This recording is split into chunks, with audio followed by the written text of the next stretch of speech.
नमस्ते दोस्तों, आपका स्वागत है बुक ट्यूबर विशाल चैनल पर। आज के वीडियो में हम बात करेंगे डेल कार्नेगी की पुस्तक चिंता करना छोड़ें और जीना शुरू करें के 10वें अध्याय चिंता पर लगाएं स्टॉप लॉस के बारे में। इस अध्याय में डेल कार्नेगी हमें स्टॉप लॉस प्रणाली के बारे में बताते हैं, जिसका उपयोग करके हम अपनी चिंताओं को कैसे कम कर सकते हैं और जीवन को सकारात्मक दिशा में ले सकते हैं। डेल कार्नेगी के अनुसार स्टॉप लॉस प्रणाली एक अत्यंत प्रभावी तकनीक है जो हमें चिंता से मुक्ति प्रदान करती है।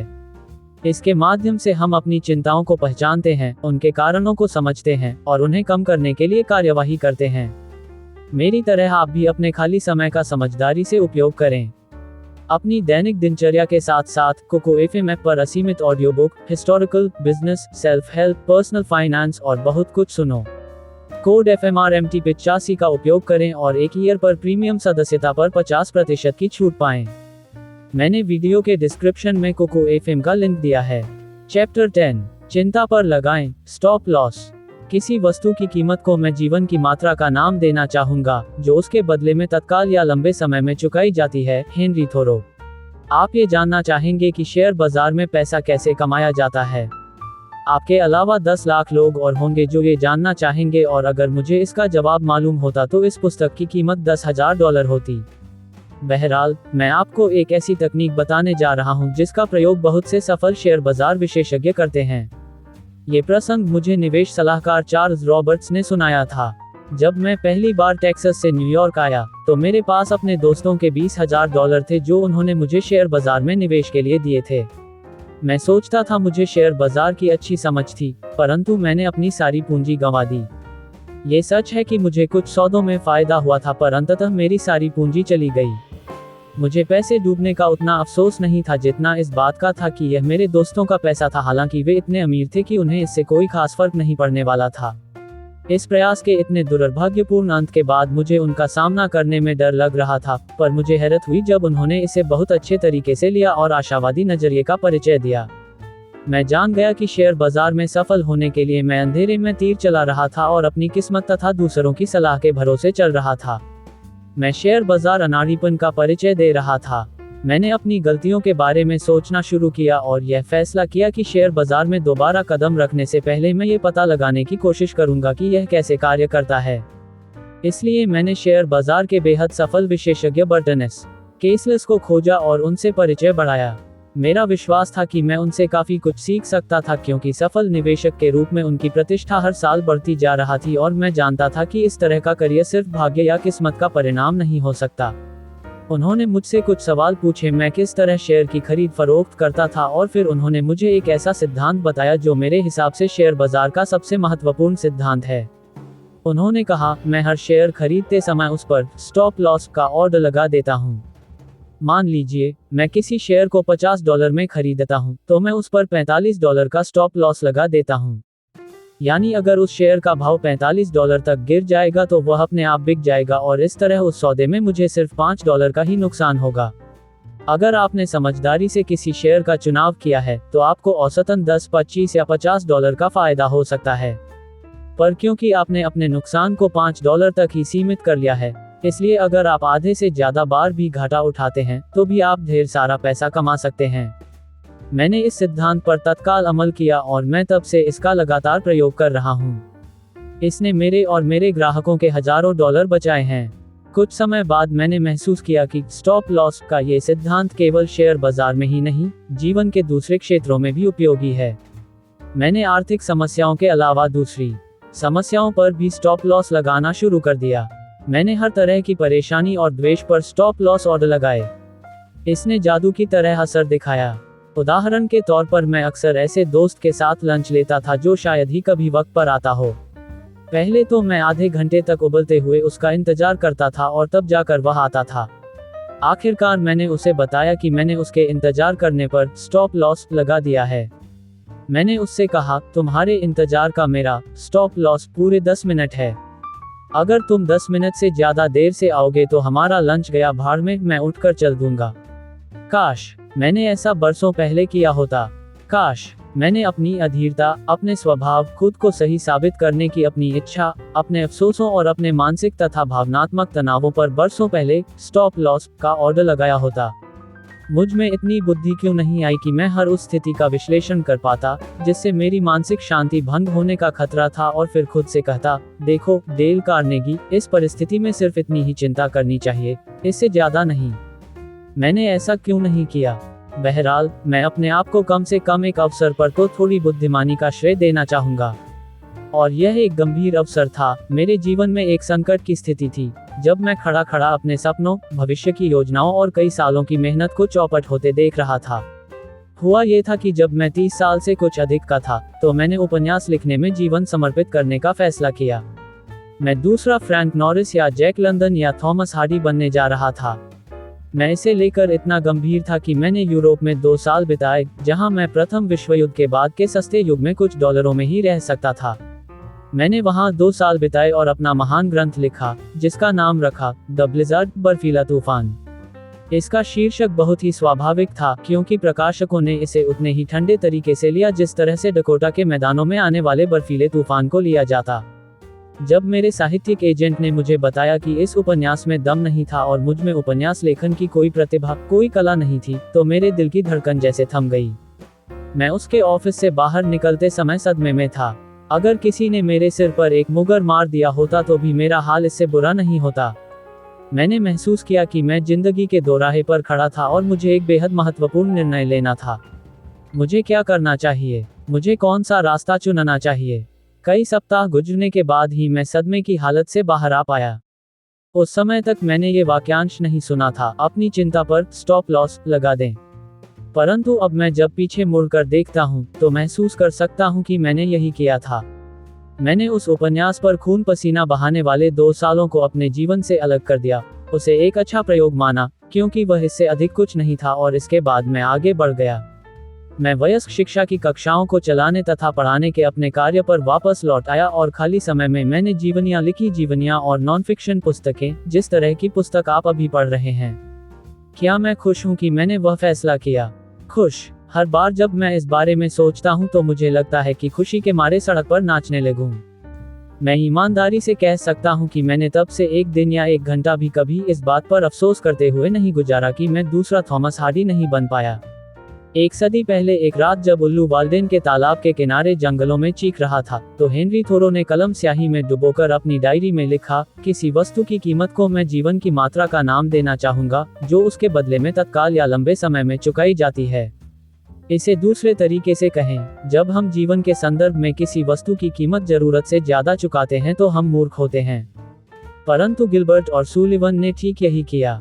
वे जानते थे कि खुशनुमा शब्दों और कर्णप्रिय संगीत की रचना कैसे की जाती है, परंतु दुख की बात यह है कि वे यह नहीं जानते थे कि अपने जीवन को खुशियों से कैसे भरा जाए।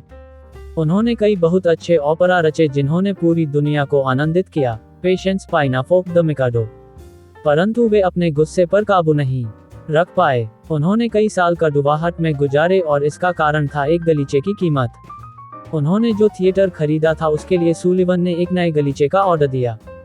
जब गिलबर्ट ने बिल देखा तो वह भड़क गया। वे अदालत में गए और उन्होंने जिंदगी भर एक दूसरे से बात नहीं की। जब सुलिवन किसी नई रचना के लिए संगीत तैयार कर लेता था तो वह डाक से उसे गिलबर्ट के पास भिजवा देता, और जब गिलबर्ट गीत लिख लेता था तो वह उसे सुलिवन के पास भिजवा देता। एक बार उन्हें मंच पर इकट्ठे आना पड़ा। वे दोनों मंच के अलग अलग कोनों पर खड़े होकर दूसरी दिशा में अभिवादन कर रहे थे, ताकि उन्हें एक दूसरे की शक्ल न देखना पड़े। उनमें इतनी समझदारी नहीं थी कि वे अपने द्वेष पर स्टॉप लॉस ऑर्डर लगाते, जैसा लिंकन ने किया था। एक बार गुहयुद्ध के दिनों में जब लिंकन के कुछ दोस्त उसके कटु शत्रुओं की भर्त्सना कर रहे थे, तब लिंकन ने कहा, आप में व्यक्तिगत द्वेष की मात्रा मुझसे अधिक है। शायद मुझ में ये बहुत कम है, पर मुझे लगता है कि इससे कोई फायदा नहीं होता। किसी मनुष्य के पास इतना समय नहीं होता कि वह अपना आधा जीवन लड़ाई करने में बर्बाद कर दे। अगर कोई व्यक्ति मुझ पर हमला करना छोड़ देता है तो मैं उसके अतीत के बारे में पूरी तरह भूल जाता हूँ। काश मेरी बूढ़ी आंटी एडिथ आंटी में लिंकन के समान क्षमाशीलता होती। वे और फ्रैंक अंकल एक गिरवी रखे हुए फार्म पर रहते थे जो कॉकरोचों से भरा था और जिसकी जमीन बंजर और ऊबड़ खाबड़ थी। उनका जीवन मुश्किलों से भरा था, उन्हें पाई पाई बचानी ही थी, परंतु एडिथ आंटी को अपने साधारण घर को चमकाने के लिए कुछ पर्दे और अन्य छुटपुट सामान खरीदना पसंद था।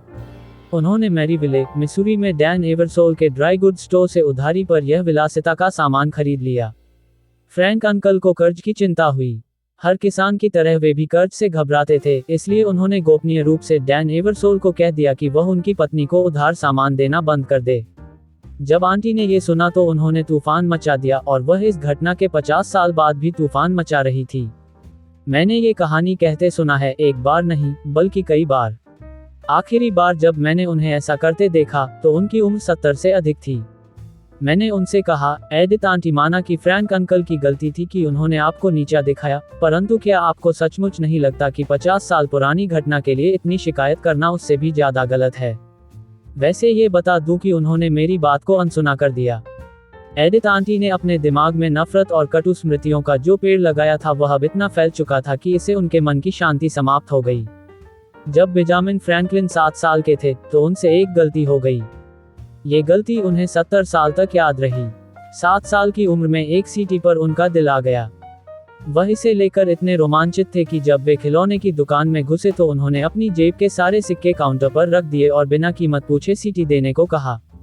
उन्होंने इस घटना के 70 साल बाद अपने मित्र को पत्र लिखा, फिर मैं घर आया और खुशी खुशी पूरे घर में सीटी बजाता रहा। परंतु जब उनके भाई बहनों को पता चला कि उन्होंने सीटी की जरूरत से ज्यादा कीमत दे दी थी तो उन्होंने उनकी बहुत हंसी उड़ाई और जैसा उन्होंने कहा, मैं चिढ़कर रोने लगा। सालों बाद जब फ्रैंकलिन विश्व प्रसिद्ध राजनेता और फ्रांस के राजदूत बन गए तब भी वे यह नहीं भूले कि सीटी की ज्यादा कीमत चुकाने के कारण उन्हें दुख ज्यादा हुआ था और सीटी से हासिल सुख अपेक्षाकृत कम था। परंतु इस घटना ने फ्रैंकलिन को जो सबक सिखाया वह अंत में बहुत सस्ता था।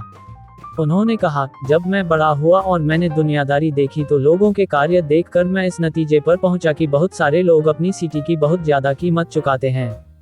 संक्षेप में, मुझे लगता है कि लोगों के अधिकांश दुखों का कारण यह है कि वे चीजों की कीमत के बारे में गलत अनुमान लगा लेते हैं और यही वजह है कि वे अपनी सीटियों की जरूरत से ज्यादा कीमत चुकाते हैं। गिलबर्ट और सुलिवन ने अपनी सीटी की जरूरत से ज्यादा कीमत चुकाई। यही एडिथ आंटी ने किया, यही डेल कार्नेगी ने किया कई बार, और यही अमर लियो टॉल्स्टॉय ने किया, जिन्होंने दुनिया के 2 महानतम उपन्यास वार एंड पीस और अन्ना केरेनिना लिखे हैं।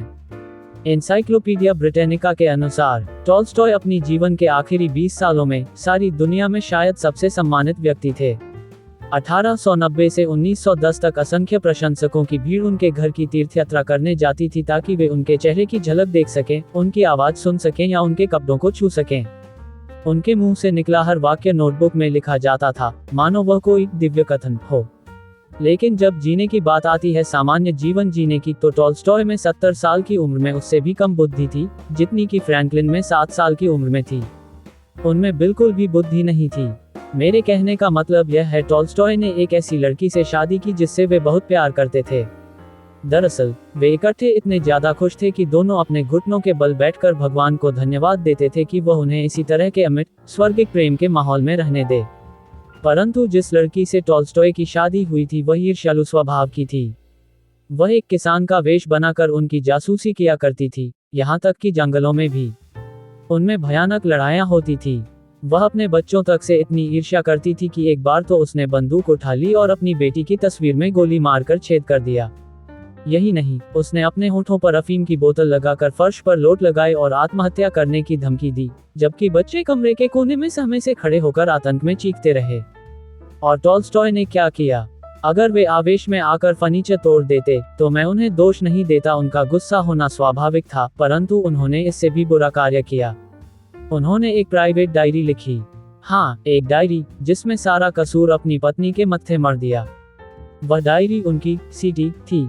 वे ये सुनिश्चित कर लेना चाहते थे कि भावी पीढ़ियां उन्हें दोषी न माने और उनकी पत्नी को ही कसूरवार माने। और उनके जवाब में उनकी पत्नी ने क्या किया? और क्या उसने ये डायरी फाड़कर जला दी? इसके बाद उसने अपनी डायरी लिखी और उसमें ये बताया कि टॉल्स्टॉय ही विलेन थे। उसने एक उपन्यास भी लिखा जिसका शीर्षक था गलती किसकी, Whose fault। इस उपन्यास में टॉल्स्टॉय की पत्नी ने ये साबित किया कि उनके पति घरेलू जल्लाद हैं और वह बलि की वेदी। और इससे क्या फायदा हुआ? कुछ भी नहीं। इन दोनों ने अपने इकलौते घर को एक पागलखाने में क्यों बदल लिया, जैसा टॉल्स्टॉय ने खुद कहा था? जाहिर है, इसके कई कारण थे। उसमें से एक कारण था आपको और मुझे प्रभावित करने की प्रबल इच्छा। हाँ, हम ही वह भावी पीढ़ी हैं जिसकी राय के बारे में वह इतने चिंतित थे। क्या हमें इस बात से जरा भी फर्क पड़ता है कि दोनों में से कौन गलत था?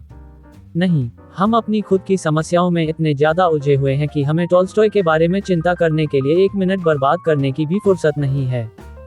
2 दुखी लोगों ने अपनी सिटी की कितनी ज्यादा कीमत चुकाई। 50 साल तक उन्होंने अपने जीवन को नरक बनाए रखा, सिर्फ इसलिए क्योंकि दोनों में किसी में ये कहने की समझदारी नहीं थी, रुक जाओ। क्योंकि दोनों में से किसी में मूल्यों का पर्याप्त ज्ञान नहीं था ताकि वे कह सकें, हम इस चीज पर तत्काल स्टॉप लॉस ऑर्डर लगा देते हैं। हम अपना जीवन बर्बाद कर रहे हैं, अब हमें बस करना चाहिए। हाँ, मेरा सचमुच विश्वास है कि सच्ची मानसिक शांति के महानतम रहस्यों में से एक है मूल्यों का अच्छा एहसास। और मेरा विश्वास है कि हम अपनी 50% चिंताओं का अंत तुरंत कर सकते हैं, बशर्ते हम एक तरह का निजी स्वर्णिम पैमाना विकसित कर लें कि हमारे जीवन के संदर्भ में चीजों का मूल्य क्या है। इससे पहले कि चिंता आपको समाप्त कर दे, चिंता को समाप्त करने का 5वां नियम है। जब भी हम किसी चीज के बारे में जरूरत से ज्यादा चिंता करें और हमें लगे कि हमारा जीवन बर्बाद हो रहा है, तो हम खुद से 3 सवाल पूछें।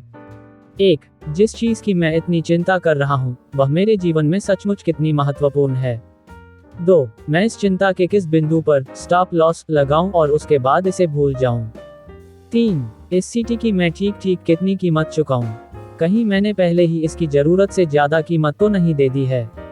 अगर आपने इस चैप्टर को सुना है, तो आप अपने विचार हमसे साझा करें और इस वीडियो को लाइक करना न भूलें। यदि आपने अभी तक ये पुस्तक नहीं पढ़ी है, तो जल्दी से पढ़ें और हमें बताएं कि पुस्तक में आपको सबसे अधिक क्या पसंद आया। यदि आप इस पुस्तक की फिजिकल कॉपी प्राप्त करना चाहते हैं, तो इसलिए मैंने वीडियो के डिस्क्रिप्शन में लिंक दिया है। मेरी तरह आप भी अपने खाली समय का समझदारी से उपयोग करें। अपनी दैनिक दिनचर्या के साथ साथ कोको एफएम ऐप पर असीमित audio book, historical, business, self help, personal finance और बहुत कुछ सुनो। कोड FMRMT 85 का उपयोग करें और 1 ईयर पर प्रीमियम सदस्यता पर 50% की छूट पाएं। मैंने वीडियो के डिस्क्रिप्शन में कोको एफएम का लिंक दिया है। धन्यवाद दोस्तों कि आपने हमारे वीडियो को देखा। अगर आपको यह वीडियो पसंद आया हो तो लाइक करें, शेयर करें और हमारे चैनल को सब्सक्राइब करना न भूलें। हम अगली बार फिर से मिलेंगे एक नए विषय के साथ। धन्यवाद और अपना ख्याल रखें।